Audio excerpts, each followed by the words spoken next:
మత్తయి సువార్త 26వ అధ్యాయము. యేసు ఈ మాటలన్నీయూ చెప్పి చాలించిన తరువాత జరిగినదేమనగా, ఆయన తన శిష్యులను చూచి, 2 దినములైన పిమ్మట పస్కా పండుగ వచ్చుననియూ, అప్పుడు మనుష్యకుమారుడు సిలువ వేయబడుటకై అప్పగింపబడుననియూ మీకు తెలియునని చెప్పెను.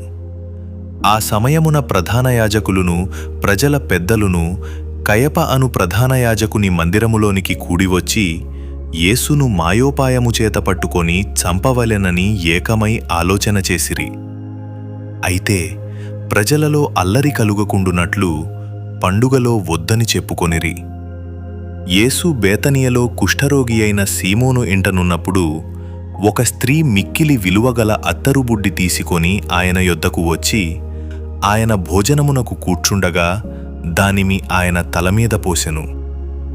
శిష్యులు చూచి కోపపడి, ఈ నష్టమెందుకు? దీనిని గొప్ప వెలుగు అమ్మి బీదలకియవచ్చునే అనిరి. యేసు ఆ సంగతి తెలిసికొని, ఈ స్త్రీ నా విషయమై ఒక మంచి కార్యము చేసెను. ఈమెను మీరేలా తొందరపెట్టుచున్నారు? బీదలెల్లప్పుడు మీతో కూడా ఉన్నారు, గాని నేనెల్లప్పుడు మీతో కూడా ఉండను. ఈమె ఈ అత్తరు నా శరీరము మీద పోసి నా భూస్థాపన నిమిత్తము దీనిని చేసెను.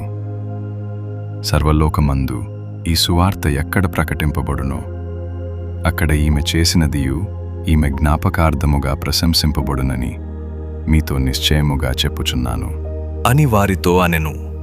అప్పుడు 12 మందిలో నొకడగు ఇస్కరియోతు యూదా ప్రధాన యాజకుల యొద్దకు వెళ్ళి, నేనాయనను మీకప్పగించిన ఎడల నాకేమి ఇత్తురు అని వారినడిగెను. అందుకు వారు 30 వెండి నాణెములు తూచి వానికి ఇచ్చిరి. వాడప్పటి నుండి ఆయనను అప్పగించుటకు తగిన సమయము కనిపెట్టుచుండెను. పులియని రొట్టెల పండుగలో మొదటి దినమందు శిష్యులు యేసునొద్దకు వచ్చి, పస్కాను భుజించుటకు మేము నీ కొరకు ఎక్కడ సిద్ధపరచగోరుచున్నావు అని అడిగిరి. అందుకాయన, మీరు పట్టణమందున్న ఫలాని మనుషుని యొద్దకు వెళ్ళి, నా కాలము సమీపమయ్యున్నది, నా శిష్యులతో కూడా నీ ఇంట పస్కాను ఆచరించెదనని బోధకుడు చెప్పుచున్నాడని అతనితో చెప్పుడి అనెను. యేసు తమకాజ్ఞాపించిన ప్రకారము శిష్యులు చేసి పస్కాను సిద్ధపరచిరి. సాయంకాలమైనప్పుడు ఆయన 12 మంది శిష్యులతో కూడా భోజనమునకు కూర్చుండెను. వారు భోజనము చేయుచుండగా ఆయన, మీలో ఒకడు నన్ను అప్పగించునని మీతో నిశ్చయముగా చెప్పుచున్నాను అనెను. అందుకు వారు బహుదుఃఖపడి ప్రతివాడును, ప్రభువా ప్రభువా, నేనా అని ఆయన నడుగగా, ఆయన, నాతో కూడా పాత్రలో చెయ్యి ముంచిన వాడెవడు వాడే నన్ను అప్పగించువాడు. మనుష్యకుమారుని గూర్చి వ్రాయబడిన ప్రకారము ఆయన పోవుచున్నాడు గాని ఎవని చేత మనుష్యకుమారుడు అప్పగింపబడుచున్నాడో ఆ మనుష్యునికి శ్రమ. ఆ మనుష్యుడు పుట్టియుండని ఎడల వానికి మేలు అని చెప్పెను. ఆయనను అప్పగించిన యూదా, బోధకుడా, నేనా అని అడుగగా ఆయన, నీవన్నట్టే అనెను. వారు భోజనము చేయుచుండగా యేసు ఒక రొట్టె పట్టుకొని దాని నాశీర్వదించి విరిచి తన శిష్యులకిచ్చి, మీరు తీసుకొని తినుడి, ఇది నా శరీరమని చెప్పెను. మరియు ఆయన గిన్నె పట్టుకొని కృతజ్ఞతాస్తుతులు చెల్లించి వారికిచ్చి, దీనిలోనిది మీరందరూ త్రాగుడి, ఇది నా రక్తము, అనగా పాపక్షమాపణ నిమిత్తము అనేకుల కొరకు చిందింపబడుచున్న నిబంధన రక్తము. నా తండ్రి రాజ్యములో మీతో కూడా నేను ఈ ద్రాక్షారసము క్రొత్తదిగా త్రాగుదినము వరకు ఇకను దాని త్రాగనని మీతో చెప్పుచున్నాను అనెను. అంతట వారు కీర్తన పాడి ఒలీవల కొండకు వెళ్ళిరి. అప్పుడు యేసు వారిని చూచి, ఈ రాత్రి మీరందరూ నా విషయమై అభ్యంతరపడెదరు. ఏలైనగా గొర్రెల కాపరిని కొట్టుదును, మందలోని గొర్రెలు చెదిరిపోవును అని వ్రాయబడి ఉన్నది గదా. నేను లేచిన తర్వాత మీకంటూ ముందుగా గలిలయకు వెళ్ళెదను అనెను. అందుకు పేతురు, నీ విషయమై అందరూ అభ్యంతరపడినను నేను ఎప్పుడునూ అభ్యంతరపడనని ఆయనతో చెప్పగా యేసు అతని చూచి,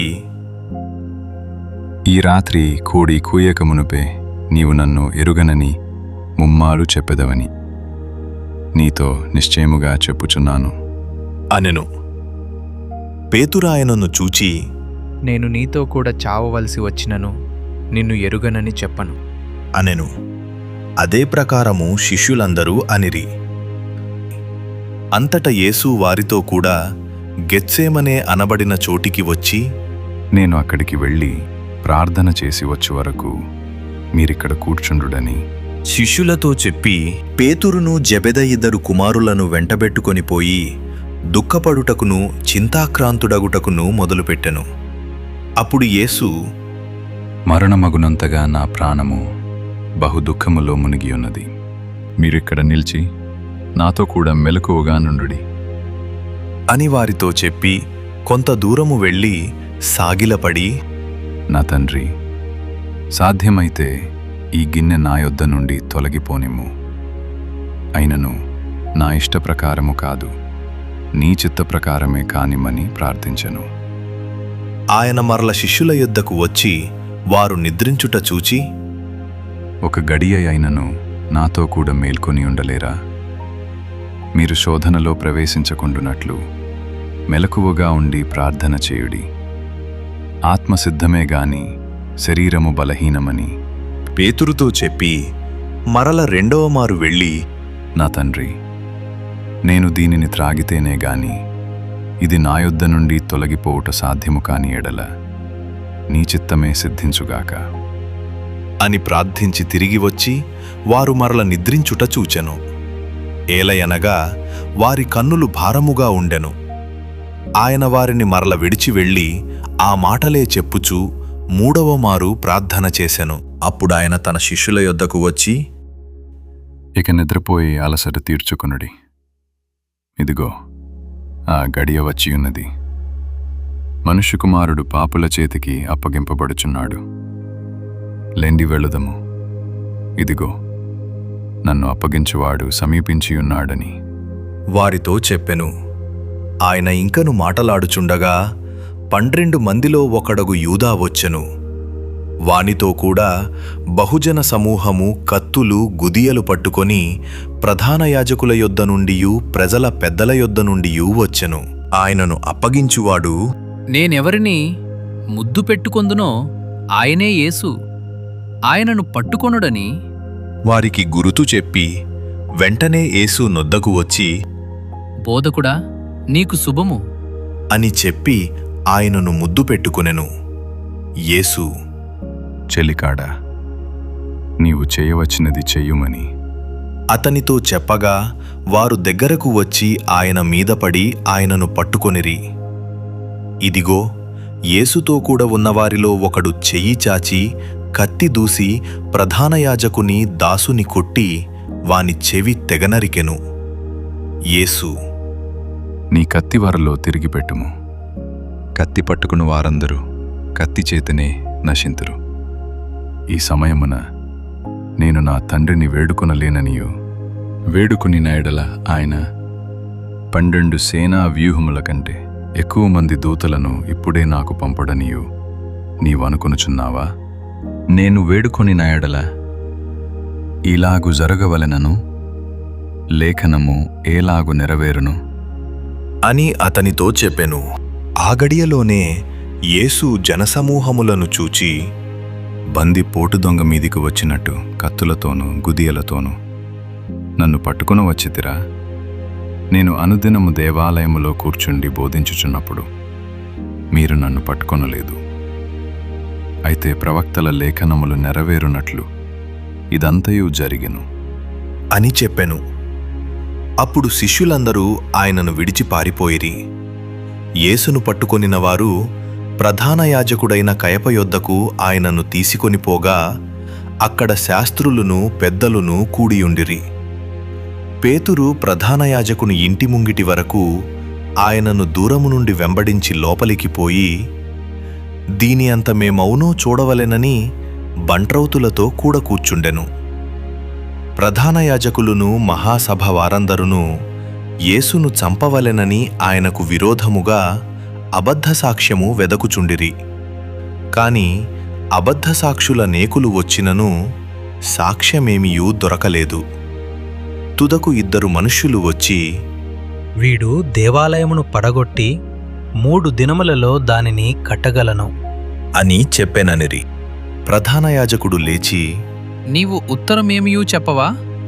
వీరు నీ మీద పలుకుచున్న సాక్ష్యమేమి? అని అడుగగా యేసు ఊరకుండెను. అందుకు ప్రధాన యాజకుడు ఆయనను చూచి, నీవు దేవుని కుమారుడవైన క్రీస్తువైతే ఆ మాట మాతో చెప్పుమని జీవము గల దేవుని తోడని నీకు ఆనబెట్టుచున్నాను అనెను. అందుకు యేసు, నీవన్నట్టే. ఇది మొదలుకొని మనుష్య కుమారుడు సర్వశక్తుని కుడి పార్శ్వమున కూర్చుండుటయు ఆకాశ మేఘారూఢుడై వచ్చుటయు మీరు చూతురు అని చెప్పగా ప్రధాన యాజకుడు తన వస్త్రము చింపుకొని, వీడు దేవదూషణ చేసెను. మనకిక సాక్షులతో పని ఏమి? ఇదిగో ఈ దూషణ మీరిప్పుడు విన్నారు. మీకేమి తోచుతున్నది? అని అడిగెను. అందుకు వారు, వీడు మరణమునకు పాత్రుడు అనిరి. అప్పుడు వారు ఆయన ముఖం మీద ఉమ్మివేసి ఆయనను గుద్దిరి. కొందరు ఆయనను అరచేతులతో కొట్టి, క్రీస్తు, నిన్ను కొట్టినవాడెవడో ప్రవచింపుమనిరి. పేతురు వెలుపటి ముంగిట కూర్చుండియుండగా ఒక చిన్నది అతని యొద్దకు వచ్చి, నీవును గలిలయుడగు యేసుతో కూడా ఉంటివి గదా? అనెను.